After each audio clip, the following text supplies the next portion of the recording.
Hi, Kathryn here with Handmade by Circle Art Designs. Today on my work table, I will be working on the first project for February. This will be from the January Bargain Bead Box. I am working on some Rhodonite Oval Dangles. I love this rhodonite. It is gorgeous. It is such a pretty color. It has the beautiful onyx black. It's so pretty. And then it is speckled with a brownish pink. I think it's just perfect for the month of February. And I can hardly wait to show you what I've done with these. So with that in mind, let's go ahead and turn our eyes to the mat. So as we turn our eyes to my work table, the first thing I have to remember is always to be thankful because I am so blessed. I put this on the table so that I remember every time I sit down how thankful I am that God has provided me with the resources to be able to make jewelry and to film this and to share it with you. And one of the other things that I am very thankful for is His blessing over my life and the life of my family. My husband fell this last week, and it was a pretty bad fall, and he's not one to fall. But you know, I feel so thankful to the Lord because nothing was broken. He's sore, he's real sore, but he's healing. I'm thankful that God gave our bodies the ability to heal. And I am just amazed at His provision over my husband. So what have you got to be thankful for today? Think about just the last few days. I know there's one thing you can be thankful for. There's so many that God gives us throughout the day.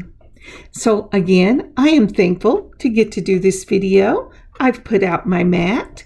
We're going to find the center of the mat. And when we do that, we will get started. There's my trusty pen. Let's see if I can find the center. And it is right there. Now, do you think I'll be able to keep my hands there? We'll see. So the things we're working with today are from the January Bargain Bead Box. And the first one up is the Rhodonite Oval Beads. These are 11 by 14 millimeter. Do you see that black, that onyx? Oh, it's gorgeous. And that pink is so pretty. It's just perfect for the month of February. Next up are these beautiful coin beads, also from the January Bargain Bead Box. And then let's see, what else? Oh, and we will also be using the antique copper bicones. These are 4 millimeter, also from the January Bargain Bead Box. All right, let's move all this stuff over just a little bit. Now for my own stash, I will be using the Beadalon #1 in the round crimps. And then I am also, for my own stash, let's see if I can't get this moved so you can see. This is antique copper ear wires. You have to be careful with them because they do have a tendency to snap whenever you're turning them, so be very careful. And that little N or upside down U in the middle of the screen is my wire guard. Now here is the bead along.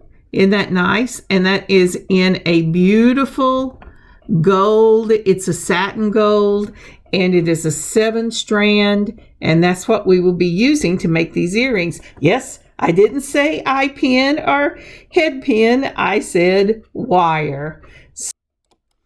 So just in case, I'm going to go ahead and put on some of these brass 3 millimeter spacers. I might need them. And would you take a moment as we're finishing this up and please like and leave a comment for this video. And if you haven't subscribed yet, would you please subscribe to our channel? It would help us so much, and sharing would be amazing. Thank you. All right, I'm cutting a length off for my first earring. I pulled out about 6 inches, and I tried to cut it. There you go. And I'm going to fold it over and make sure that the ends using my flush cutter are flat. If you cut it at an angle, it will have a pointy piece on it, and nobody wants that pointy piece. Now that I'm going to go ahead and wrap this up, I have to tell you, at one point I dropped this thing and I had wire everywhere. It just unwound. It was insane. But we've got it done now. I've got the piece cut. In fact, I cut 2 pieces. And so we're going to fold it into the middle. We're going to pick up our oval bead and we're going to run this all the way down. Now, at first I was thinking, well, do I want to do it like I would a bead? But no, I'm just going to run it all the way down to the middle, holding the 2 tips together just like that. I'm doing this to attach this bead. Yes, I could have used a eye pin. Yes, I could have used a jump ring. I could even have wire wrapped this. But I really wanted the beautiful flow that comes with this beautiful bead along wire. The thing about this is it's in colors, it can show, and it's just gorgeous. Taking my crimpers, I'm going to grab hold of that crimp very gently, making sure that the wires are side by side, not crossed, and I'm going to pull it down while I'm gently holding it in the bottom half circle of my crimper. See it right there? All right, now once I get it where I want it, I'm going to mash the handles down. Oh, my hands are, I'm sorry, but we mash the handles down, and then I'm looking, and if you've done it right, you should have an M shape. Oop, there you go. Show them the M shape, Kathryn. That M shape needs to be facing you whenever you go and you do a half turn. You put, again, it in the front of the crimper where the M is facing you and mash it down and give it a nice tug to make sure it is really on there. And you have your first crimp.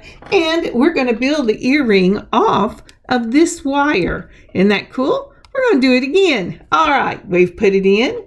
We're going to take and hold those pieces together, and we're going to put on our crimp.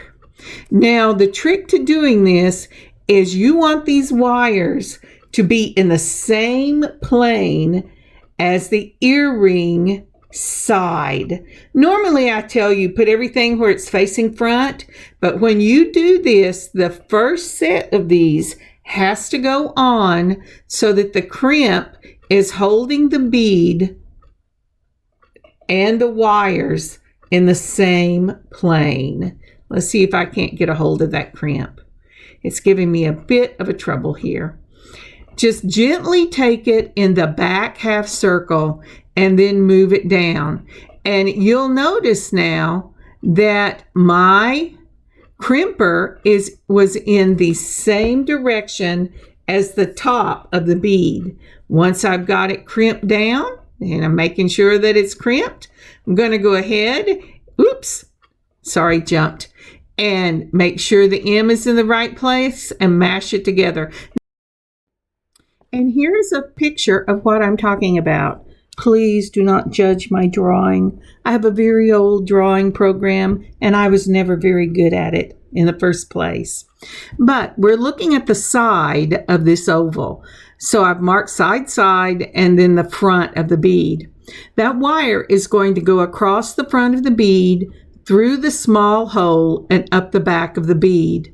Once you've got that done, you want to make sure that the wire is in the same plane as the side of the bead, not the front. So don't let it come to the front laying side, but have it come to the side with the wires laying parallel to each other and the side.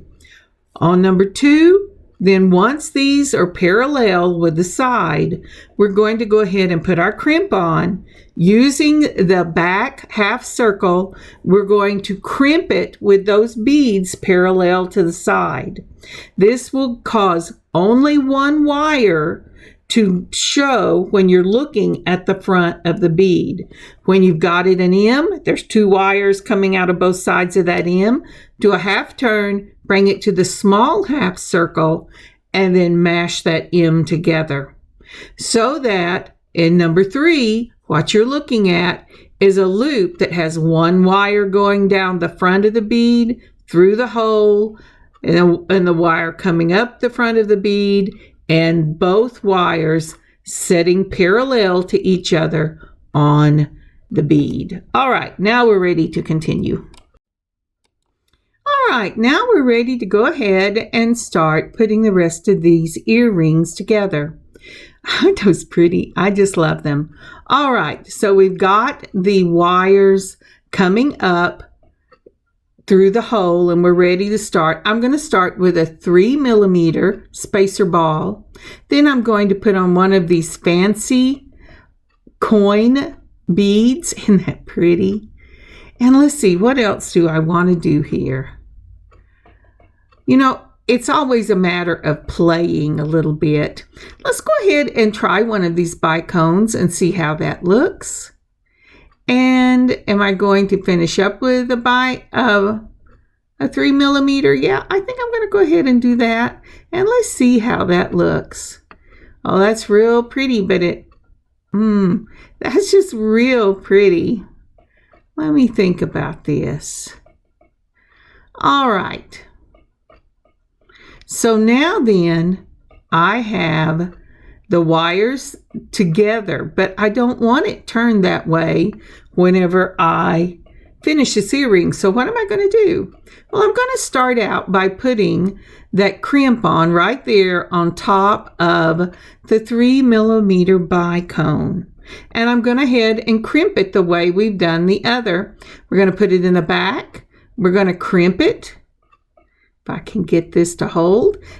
And once I've crimped that and made sure there's 2 wires coming out of it, alrighty, I'm going to turn it. I guess it's a quarter turn. I always say a half turn because I'm moving my hand halfway around. But then I put it in the front and go ahead and mash it together. And we have this piece the way we want it to be. But now then we have 2 wires, and how many do we really need? Just 1. So what am I going to do with that other wire? I'll tell you right now. Since my crimp is good, I can cut it right up against the crimp, putting the flush cutters right up against the crimp and cutting that extra wire. This allows me to be able to put my wire guard on the direction I want the earring to hang. So I've put another crimp on. I'm sorry that my hands are out of focus or out of the frame, but I got that upside down U. There it is. I put it through the tube, around the upside down U, back through the other tube, and now I'm going to put it through that extra crimp that I have put on. Now then, if you want it to go into the beads, you're going to have to skip over the crimp you've already done. I'm going to use my trusty straight nose pliers to make sure that I have got this where I want it. And did you see? Look at that. My crimp now is facing the direction I want it to face. Well, it was until I messed with it. I have to make sure I get that wire pulled the way I want it because I want that crimp to face the front of the earring. So once I've got that wire guard facing the front of the earring, because I'm only working with 1 wire, I can make it do what I want it to.